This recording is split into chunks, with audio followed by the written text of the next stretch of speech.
অহনা অহনা অহনা কথা বলো, অহনা চোখ খোলো।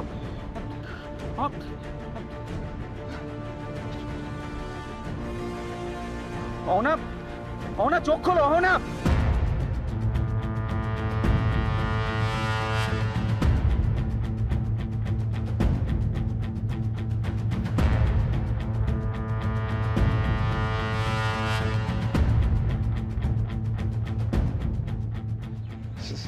সেন্সলেস হয়ে পড়েছে। অহনা অহনা চোখ খোলো প্লিজ, প্লিজ কথা। ও এমন সময় ওপর থেকে হন্তদন্ত হয়ে এলো। রাধা গোবিন্দ চাইলে আজই আমার কাছে সবটা পরিষ্কার হয়ে যাবে। আমি কতদিন এভাবে চোখ বন্ধ করে থাকবো বলো তো? কতদিন? একদিন না একদিন তো আমাকে এর মুখোমুখি হতেই হতো।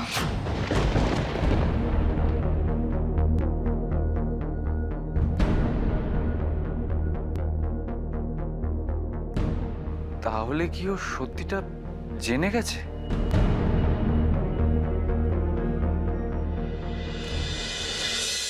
কি ব্যাপার আকাশ, তুমি আজ অফিস থেকে তাড়াতাড়ি বেরিয়ে এলে? বাবা, শরীরটা ঠিক নেই, মাথাটা কিরকম একটা মানে যন্ত্রণা করছে আর কি। মাথা যন্ত্রণা করছে? ওষুধ খেয়েছো?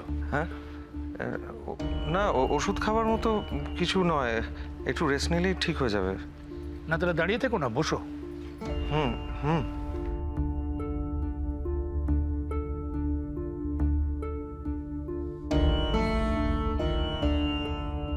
এতদিন কিন্তু তুমি মাথা ব্যথা জ্বর সব নিয়েই ব্যবসার কাজ করে এসেছো আকাশ।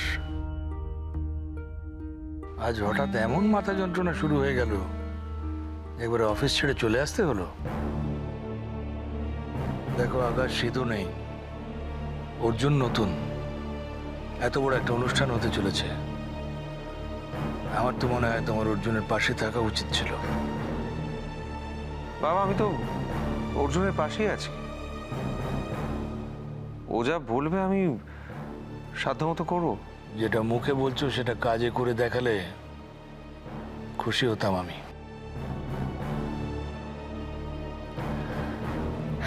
বাবা একটা কথা বলছি, প্লিজ কিছু মনে করবেন না। না মানে আপনি তো আকাশের সব দায়িত্বগুলো আপনার আদরের ছোট ছেলেকে দিয়ে দিয়েছেন, তাহলে আকাশকে কেন দরকার?